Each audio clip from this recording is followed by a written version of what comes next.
So, math. When I show you this, in regards to math, what is the first thing that pops into your mind?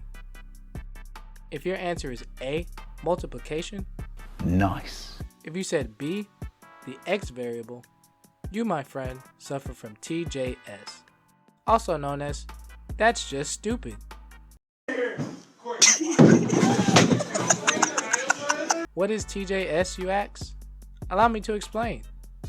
TJS is a moment in time in which an object, idea, or event is presented to you, and the only way you would respond is that's just stupid. Some examples being Kanye running for president. That's just stupid. The Seahawks at the 1-yard line in the 2015 Super Bowl. That's just stupid. Netflix putting ads on their already expensive streaming service. That's just stupid. Now, back to our earlier topic. For those of you who saw this and thought of the x variable instead of multiplication, Why? were we not taught first that this stood for multiplication? I remember vividly being taught my times tables in 3rd grade and absolutely stomping everybody in those timed multiplication sheets. So why is it that when I reach the 6th grade, I'm taught about variables and the most commonly used variable is an x? You know, the same thing we use when doing multiplication? Do you see where I'm headed with this? Now, of course, using two of the same letters, we would run into the issue of the variable being next to the multiplication symbol. And you know what the solution to that problem was?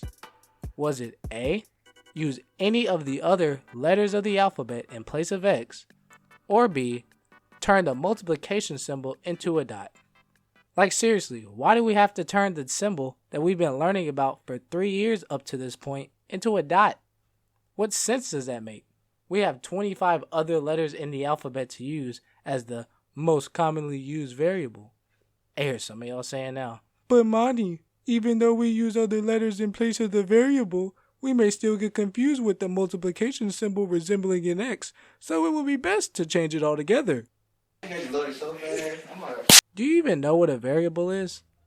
It's a symbol standing in for an unknown numerical value in an equation. How is the numerical value unknown? We made the problem. We can put whatever numbers we want in there. Here you go, y'all want to be mathematicians. But Monty, people also use variables in real life, such as businesses figuring out how much product they need to sell to make a profit. They just can't go making up numbers. Just make more money. You don't gotta worry about variables and going bankrupt if you make in bands. Now I know some of you are probably wondering what any of this has to do with me not failing college algebra. I was basically just giving you the exact reason in my life on why my math career decided to stop breathing. I just couldn't get over them.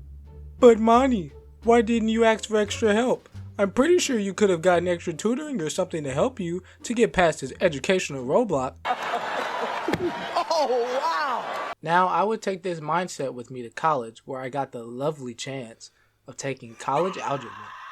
Now, when we first started the semester, I'm going to be honest, things were pretty simple, and I felt pretty confident in the class. That's cap! That's cap! That's cap! I just used photo math on all of the work because it was all on my computer. But, I understood the problems when photo math explained it to me, alright? So, gotta at least give me credit there. All of that changed though when these got introduced. Literal imaginary numbers.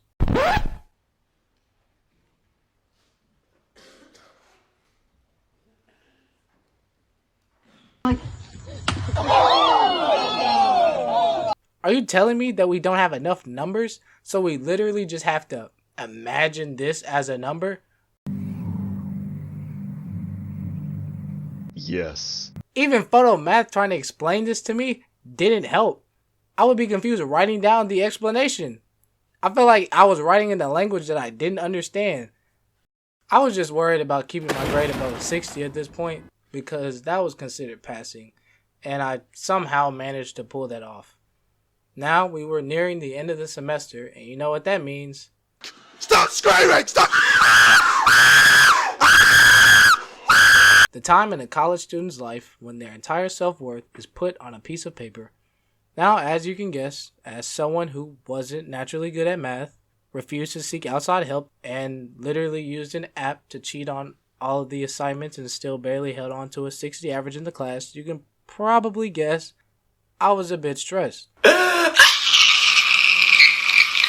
I obviously wouldn't be able to use photo math on the finals, and I didn't understand these hieroglyphics, so it looked like I would be failing the class. But your boy wouldn't be making a video on this if he didn't have one final trick up his sleeve.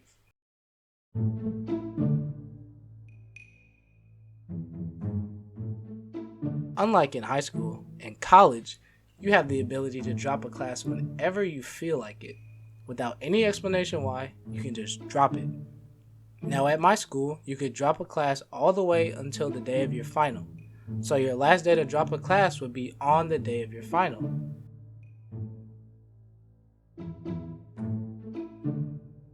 So I would go into my class to take the final.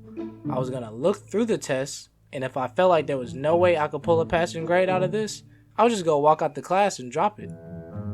But if I looked through it and I felt like I could pull something out of it, I was going to sit there and try my best.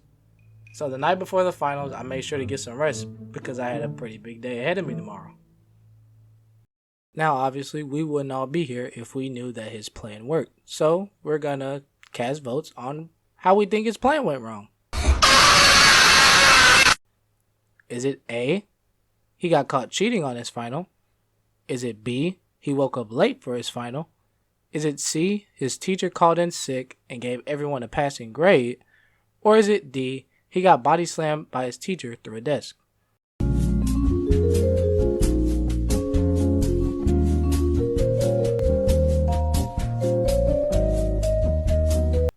And the results are...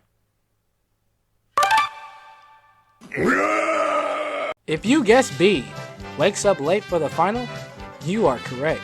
Let's see what happens next. Back to you, Monty. Thanks. Look, I woke up late, alright? The final started at 8 a.m. and I slept through my alarms and woke up at like 9:30. There was only like 30 minutes left to take the exam, and even if I physically wanted to, I couldn't at this point. Like, I physically could not.